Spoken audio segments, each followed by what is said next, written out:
And ఇక్కడ నుంచి మనం స్టడీ అంటే మీరన్నట్టు టీనేజ్ వరకు వెళ్ళినప్పుడు కాలేజ్ క్యాంపస్‌లో ఇప్పుడు ఈ మధ్య కాస్త సూసైడ్ అటెంప్ట్స్ ఎక్కువైపోతున్నాయి మ్యామ్. అంటే లైక్ ఎడ్యుకేషన్ పరంగా కానివ్వండి, ఏదైనా కానివ్వండి. ఇంకా ఈ పేరెంటింగ్ ఎట్లా ఉంటుందంటే నువ్వు చదివితేనే నీకు లైఫ్ లేదంటే లేదు అన్నట్టు ఇక్కడ కూడా అంటున్నారు. దాన్ని తీసుకొని వాళ్ళు సూసైడ్ అటెంప్ట్స్ చేసుకోవడం. సో ఈ టీనేజర్స్‌కి మిడిల్‌లో ఉన్న ఈ టీనేజర్స్‌కి మీరేం చెప్తారు?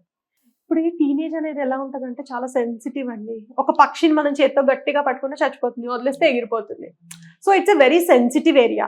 వీళ్ళని చదువు లైట్ తీసుకో అంటే పూర్తిగా చదవడం మానేస్తారు. చాలా స్ట్రిక్ట్ చేస్తే అదే ప్రపంచం అనుకుని ఇలా ఫీల్ అవుతారు. అయితే ప్రతి పేరెంట్‌కి తన చైల్డ్ గురించి ఒక యాక్యురేట్ ఇన్ఫర్మేషన్ ఉంటుంది, ఉండి తీరాలి.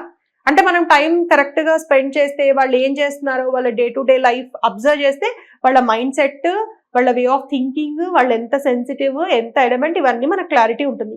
ఈ బేసిస్ మీద మనం వాళ్ళతో మన అప్రోచ్ ఎలా ఉండాలి అనేది మనం డిసైడ్ అవ్వాలి.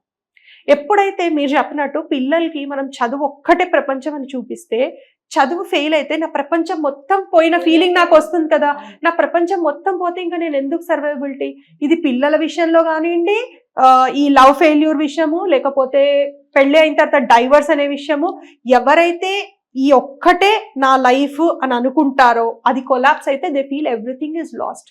కాబట్టి అసలు లైఫ్లో ప్రాపర్ గోల్స్ అంటే మన లైఫ్ ఒక 360 degrees, ఇందులో మన హెల్త్ ఉంటుంది, ఫ్యామిలీ ఉంటుంది, కెరీర్, ఎడ్యుకేషన్, ఫైనాన్షియల్, ఇలా రకరకాల సెగ్మెంట్స్ క్రియేట్ చేసుకుంటే అందులో ఒక చిన్న భాగమే.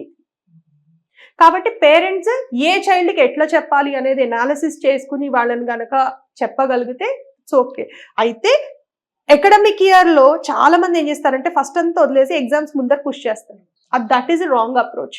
ముందరంతా పుష్ చేయండి, ఎగ్జామ్స్ టైంలో కాన్ఫిడెన్స్ ఇవ్వండి, ఏం కాకపోయినా ఏం పర్లేదు ధైర్యాన్ని ఇవ్వండి. అది వాళ్ళని చాలా ప్రొటెక్ట్ చేస్తుంది.